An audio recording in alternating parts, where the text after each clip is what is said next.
ഒന്നാമത്തെ കാര്യം കുന്നംകുളം പോലീസ് സ്റ്റേഷനിൽ അവർക്കെതിരായി സസ്പെൻഡ് ചെയ്തു. അതുപോരാ, അവരെ സർവീസിൽ നിന്ന് നീക്കണം.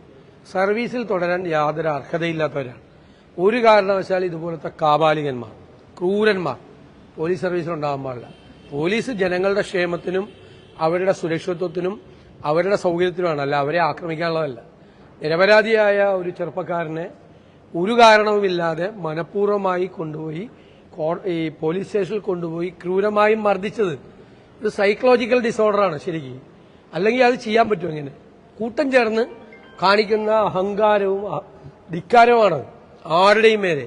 ഒരു കുറ്റവും ചെയ്യാത്ത ഒരാളുടെ മീതെ ഇങ്ങനെ ചെയ്യുമ്പോൾ ഏതെങ്കിലും കുറ്റവാളികളെ പിടിച്ചുകൊണ്ട് വന്നാൽ ഇവരെന്തായിരിക്കും പോലീസ് സ്റ്റേഷനിൽ ചെയ്യുന്നത്? ചിലപ്പോൾ കുറ്റവാളികളോട് നേരെ എതിരായിരിക്കും. അതുകൊണ്ട് അവരെ സർവീസിൽ നിന്ന് പിരിച്ചുവിടാതെ ഒരു വിട്ടുവീഴ്ചയില്ല.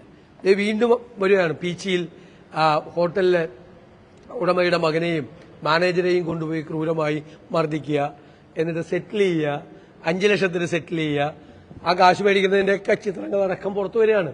അപ്പം ഞങ്ങൾ കഴിഞ്ഞ 4-4.5 വർഷക്കാലമായി പറഞ്ഞുകൊണ്ടിരുന്ന കേരള പോലീസിന്റെ തനിനിറമാണ് ഇപ്പോൾ പുറത്തുകൊണ്ടിരുന്നത്.